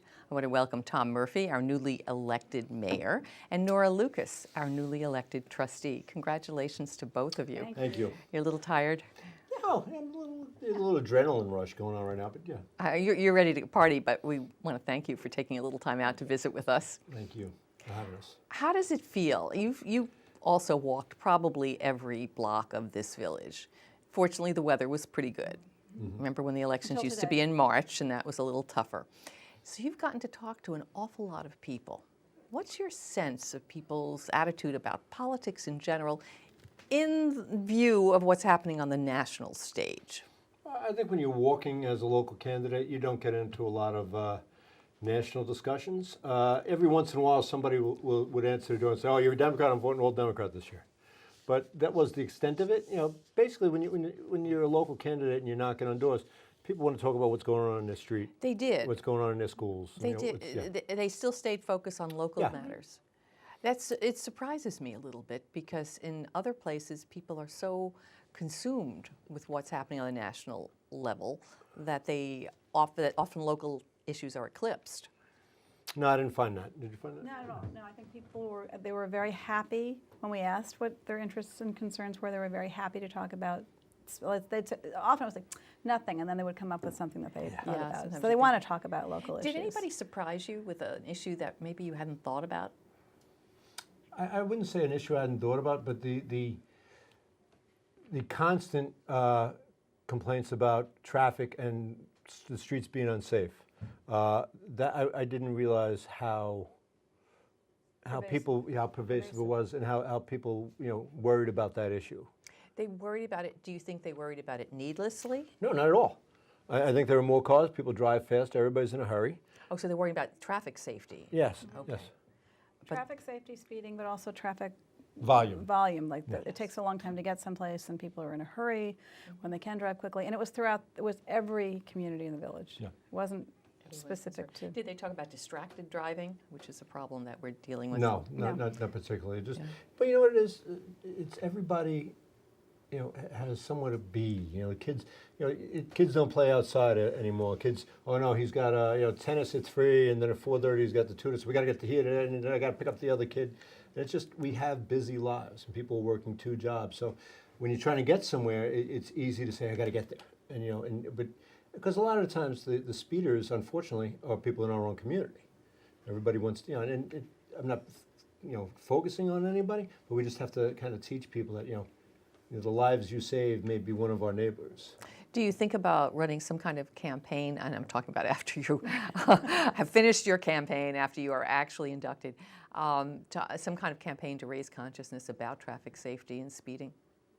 I mean, we used to do things like that, right? About litter and curbing your dog and things like that. And I mean, there are both of the school districts in Mamaroneck do have focus on safe rides and walking to school, and I think one of the problems is we're encouraging kids to walk to school, but it's not always safe to walk to school. So I think we need to loop the parents and the school districts in too, because I think everybody walking would reduce traffic, but people are afraid to let their kids walk to school. So I think that's an issue that both school districts want to deal with. And I think as elected officials, we have to look at things like traffic calming and discuss the feasibility of putting in speed humps like you see in the city. Not the bumps, the humps. They're much more, the longer and more graduated. I mean, I drive in the city a lot, and it really slows you down. It does slow you down. But does that have any safety issues for fire trucks and No, emergency personnel? There are no more experienced and on the scene emergency personnel than New York City. I can't imagine that they can do it and we can't do it. So something that you'll be looking at. Yes.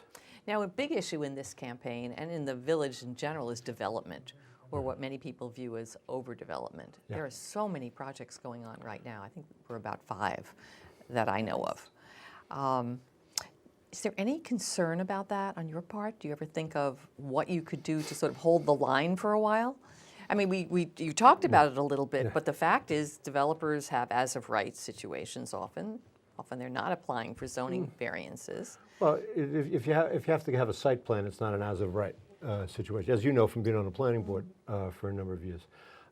We have talked about it. We've talked about looking at our zoning code. We've talked about revising the master plan so that, one of the things we don't want to see happen anymore, that's been happening in the past few years, is a developer will come in and he will ask for a specific zoning change that just applies to him. But when you do that, it applies to the whole zone. And we're not in favor of that, because it's spot zoning, and if zoning is the intent of the community, why are we as a community bending our will to one developer? Can you name one development that was the subject of spot zoning? Yeah, right now, they want to do it at McDonald's. They want to change how drive-through operation works, just the benefit of McDonald's, but that will affect, as more is spoken out eloquently about the whole C1 zone.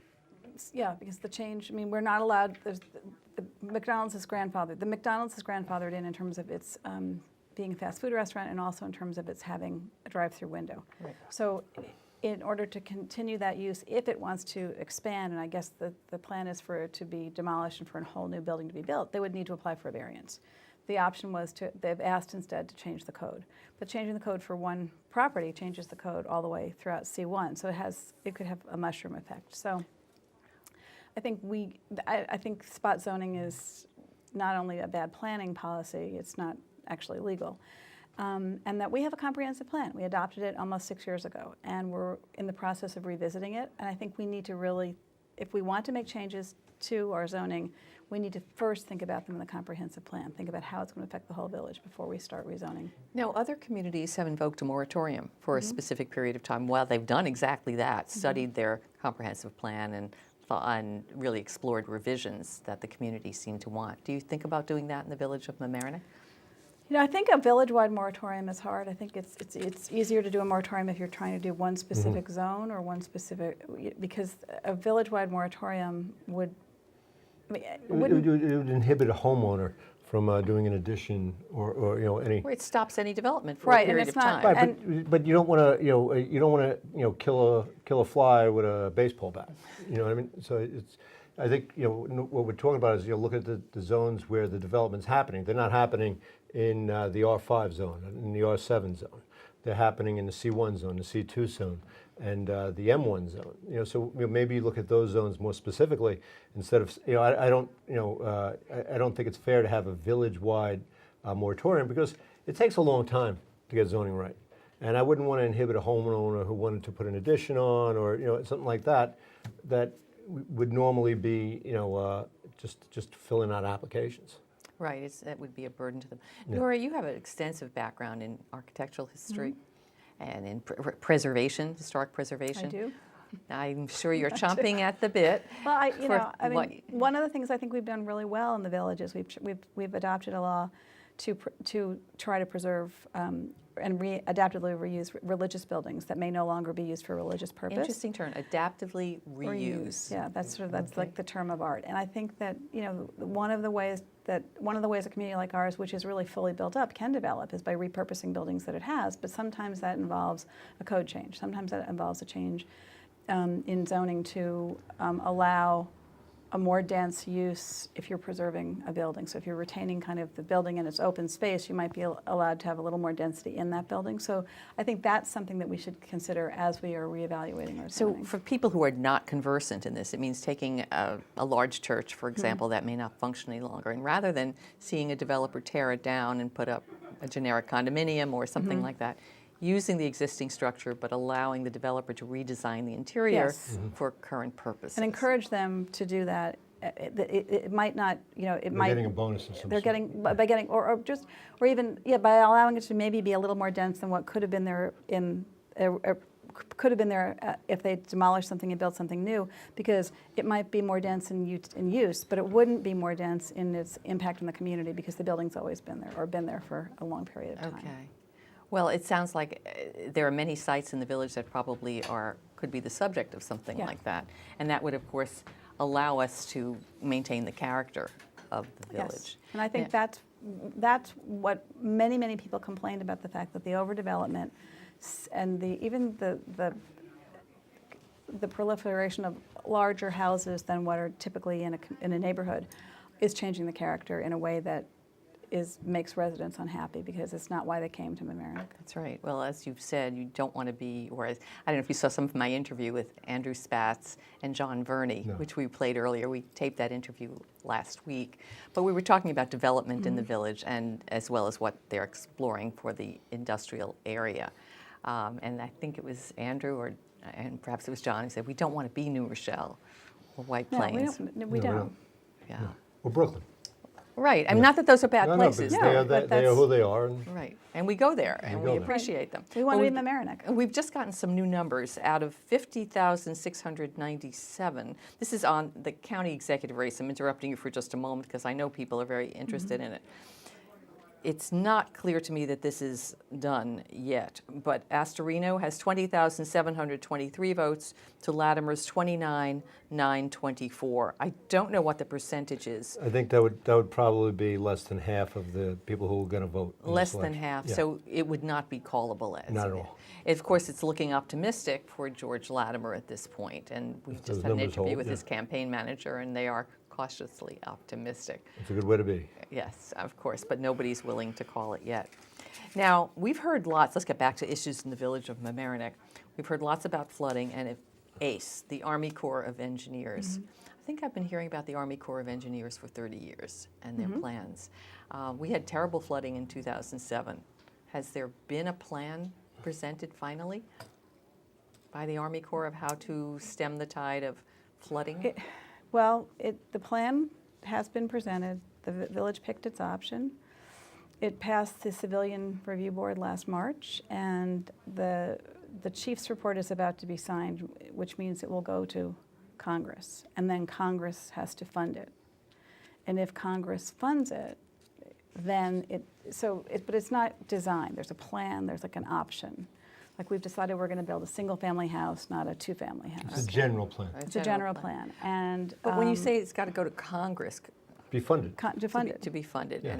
And Congress is paying 65%, and the village, the state, and the county have to come up with the other 35%. Okay. First, Congress has to come up with the 65%. Okay, so are we cautiously optimistic that Congress is going to come up with that? Well, if you've been watching Washington lately, you know, I wouldn't be cautiously optimistic, but I'm hopeful. You know, I hope Washington does the right thing, but they can't seem to be able to, find the men's room in Washington, D.C. these days. And then there's another long design process, which the village will have some input in.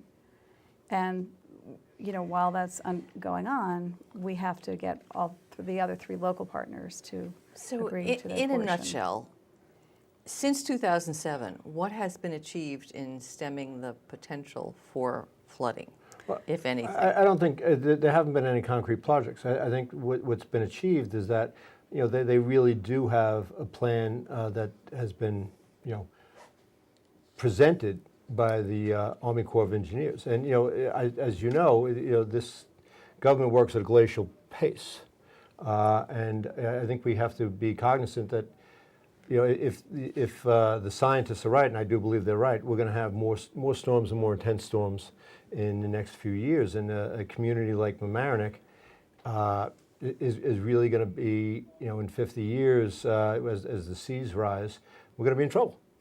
And so, we have to both, look at what the Army Corps does, but also be cognizant that we're, a seashore community, and start thinking about, we know it's going to happen. We can't stem it right now. So we have to see how we're going to adapt to that. And I think, as a community, we have to, ask some really hard questions. And, and I think that, we're a couple of people who can ask hard questions. And, part of your responsibility as an elected official isn't just dealing with your community today, but it's planning what, your community needs 20, 30 years from now. And, I hope that's something we can accomplish. Well, one of the things we talked about with the representatives from the town of Mamaroneck Council who were in earlier tonight was sewers and the need to plan, the most unsexy topic on the planet, probably. Nobody wants to talk about it, but unless they're dealt with before there's a problem. Right. Is the village of Mamaroneck involved in that conversation? Yes. Yes, I think the village of Mamaroneck has a program right now to rehabilitate their sewers. I think the village of Mamaroneck has more work to do because our sewer system is older than the town sewer system. I'm getting some stage direction. But a lot of these sewers were built 80, 90, 100 years ago. Some of them are clay pipes. There's a lot of work that needs to be done, and it's going to cost money. And you have to be honest with people. A society cannot function without a functioning sanitary sewer system. But isn't it best to be proactive rather than waiting Yes. for there to be some kind I- of failure? I think that that's, what the village is under a consent decree to do a certain amount of work, and it's not going to be cheap, and they've started the process. I know us in the town, we've signed an intermunicipal agreement with the county to rehabilitate a lot of the sanitary sewer systems, as has New Rochelle and Pelham and Larchmont. So, I think that it's starting. It's going to be a long haul. I think that, it's going to continue on until we're out of office, and I think it's going to have to continually be done. Because as we pointed out, these things are 80, 90, 100 years old. So, 10 years from now, the stuff that's 80 is going to be 90. Well, it doesn't get better with age. No. Not many things do, except fine wine. Well, you're supposed to say And you're women. right, but we're not going to go there. You know what surprised me in the conversation, as I've said before, I've spent a lot of time with you guys this weekend. You don't know that. I'm watching candidates' debates and candidates' nights. See, you missed me entirely. One thing that surprised me is that probably the biggest development project in the village of Mamaroneck got very little mention, and that's Hampshire. Right, because it's right now hasn't even had a complete environmental impact statement. But there is a proposal for development of There's it. a proposal for development, and I think that we've been very clear that we oppose rezoning of Hampshire, and right now it's an issue that's before the planning board, and they have a right to present something to the planning board, and I have a lot of faith that it'll be given a good hard look, and I think I wouldn't be too concerned with the amount of housing that they're asking there, because I think that's their initial offer, as it were. So we'll see what happens. So I don't want to also comment upon something and prejudice the planning board's proceedings.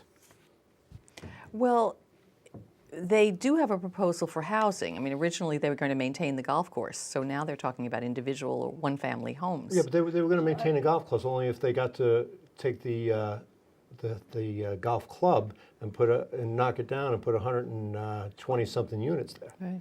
So This proposal is for about a little over 100 housing units. Some of it's Now, wouldn't that have an impact on flooding? I mean, is that not something that has to be looked at? yes, it's something that is being looked at. And that's one of the things with the environmental impact statement. It's not clear that they can actually build. They'd have to do too much fill to build there, and it's a critical environmental area. So it may not be a realistic number to build 100 houses on the full property. But I think it seems like what they're looking for is back to the 100 houses in a tower. 100 units in a tower. Well, we'll talk more about that. The hour is late, and I know that you're weary. One thing I want to mention, there was one other subject that I think is worth mentioning, and that is something you all talked about, every candidate talked about, and that is restoring civility to public meetings. In today's climate, that's not a small thing. What would you change in the way board meetings are run?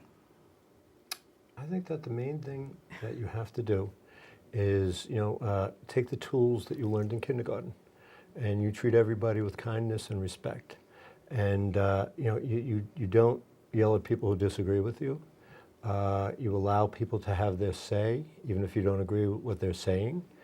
And I think that that's something that, it needs to be restored, not just locally, but in the state and in the country. We don't have to agree with people on every issue, and if we disagree with them, that's not a cause for name calling. That's not a cause to attack their character. You have to be cognizant when you're in a small community. The person who might disagree with you on issue A might be your ally on issue B, and you might end up in church in the pew next to that person, and your children might play on the same baseball team, and you'll see them in the supermarket. And I've always been a proponent of this. You don't make it personal on a local level. You don't make it personal on any level. It's about issues. We're all human beings. People might differ vastly from me on how we view government, but that doesn't mean that I can't talk to them and I can't like them. They're allowed to have their opinion. And I think if we could talk to each other civilly, not just locally, but on every level, society would function better. We've gotten into this mindset of everything has to be I win, you lose, and I have to make you look stupid, and that makes me look right, and it's counterproductive, and it's ripping the country apart. Well, I have to commend you that in the course of the debates, the candidates' nights, I thought this was a very issue-oriented campaign in the village of Mamaroneck. I think it was. I think we tried to keep it that way. Yeah. I really feel that we had 4 wonderful candidates, 4 qualified candidates, 2 of whom are sitting with me today as successful candidates. Do you ever think about keeping your challengers involved? I mean, there were lots of good ideas that emanated from both sides. Well, I mean, I give Maria a lot of credit for running last year and not winning and running again. I think that's a hard thing to do, and she's worked hard on the traffic commission or the parking studies commission. I think that the village functions best with input from all different groups, because decisions have to be made, and not everybody's going to agree with the decision. But if there's input from everybody, everybody will understand why the decision was made. Well, I want to commend you all, both, all the candidates, 2 of you are here now, for running a very civil campaign in a climate that is quite uncivil these days. And we want to thank Maria and George for their efforts, and we'll continue to be reaching out to everybody. And they ran a good campaign, and it's over now, and it's time that we all act in the best interest of the village. Well, we're going to be watching you. I want to thank you very much for joining us. I know it's been a long campaign and a long day. Congratulations on your election, and I know you're going to be doing a great job for voters and residents of the village of Mamaroneck. So stay with me for a moment. We're going to say goodnight. I'm Alice Bloom. There are an awful lot of people who made tonight possible, and I'm not going to be able to read down everybody's name, but I want to give a hearty thanks to Dina Schumacher, who is our producer for the night, all the reporters, all the field camera people, everybody in the studio, our entire crew tonight, who made us look as good as we do. We are going to go out with a concession speech. We have one from your opponents, from George Mercadishian and Maria DeRose, who have sent it in to us. So we are going to go to that. But we're going to say goodnight to Nora and Tom now, because I know you have a party to go to, and we don't want to keep you any longer than we need to. Thank you, Alice. Thank you and so much. thank you for doing this year after year. I know it. Back to do it year after year. It's a big service. Well, I miss my cohort, Tom. For the last few years, you've joined me. I could be here next year. Well, I don't think that'll work so well. You're going to be wearing a different hat. I was wearing a hat. Make an offer. I miss you. It was tough doing it without you, but it's great to see you here on this side of the table today. Thank you. Thank you so much. We're going to go to the tape of the concession speeches in the village of Mamaroneck.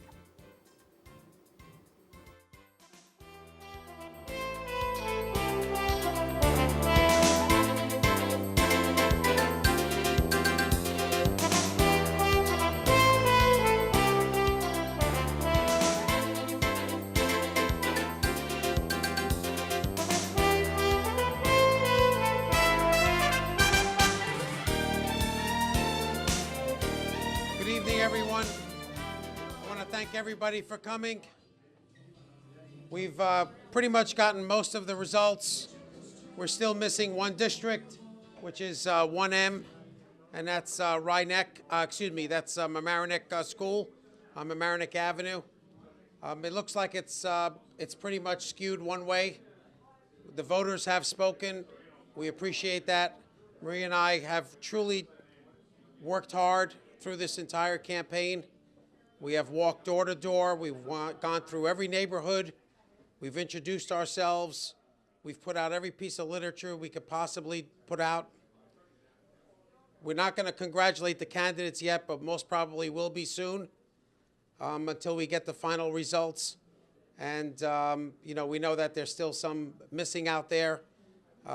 We didn't get accurate results from some of the other polls, but again, I want to thank the voters for coming out, who did come out.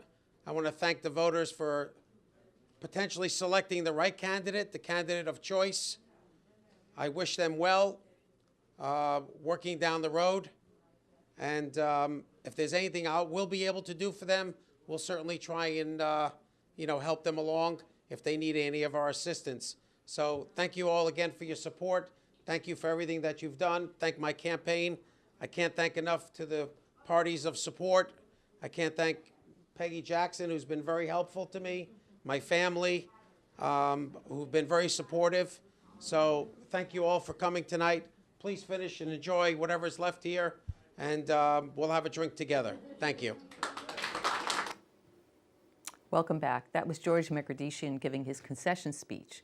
He was clearly not the victor in the race for mayor in the village of Mamaroneck, but he was very gracious in defeat and offered his services to the incoming mayor, Tom Murphy, and trustee Nora Lucas. Just a recap of the day's events. It's very clear Tom Murphy and Nora Lucas are the victors in the village of Mamaroneck, with all districts reporting. It was a very clear victory with the latest numbers we have. Tom Murphy, 2,610 to George Mekerdishian's 1,801. For the trustees race, a very clear victory for Nora Lucas with 2,489 votes to Maria DeRosa's 1,880. It was a very good race, a very issue-oriented race. The numbers don't make it a close call. Absentee ballots won't change the result of that election. There may be some numbers that will change, but I don't see a big opportunity for an upset. On the county level, we don't have absolute results.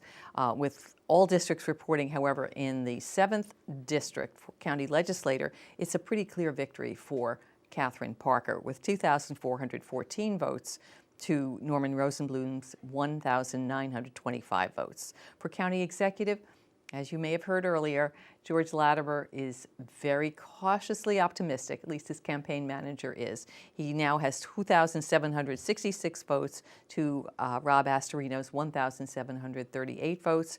I don't know how many districts were reporting, but I don't believe it was 50% at that number. So we're not going to be able to stay with you to bring you the results in that race, but I'm sure you could stay online and you will get them just as soon as they are available. We want to take a moment to thank the so many people behind the scenes who make us look as good as we do. First of all, another special thank you to Peter Bubba Finelli at United Stage Associates in New Rochelle for sponsoring election night. He's provided the sets and the fabulous lighting that you're seeing tonight. Behind the scenes in my ear, as always, Louis Simons, Andre Gordon, Jack Wells, Lisa Curley, Kobe Hillelli, Stephen Hoffman, Austin Curley, who's been helping me all night, giving me very clear direction, Matt Sullivan, Steve Aloisa, Lindsley Barrios, Diana Barnes, Eric Lewis, Rob Moretti, Kyle McKenzie, Christina Carino Forrest, Astrid Rivera, Mike Witch, Shayla Navarro, Sean Kelly, Maral Cathari, yes, Justin Rodriguez. You get a sense of how many people it takes to put on a night like this. So thank you all for being with us. Thanks for watching. I'm Alice Bloom. We'll see you next time.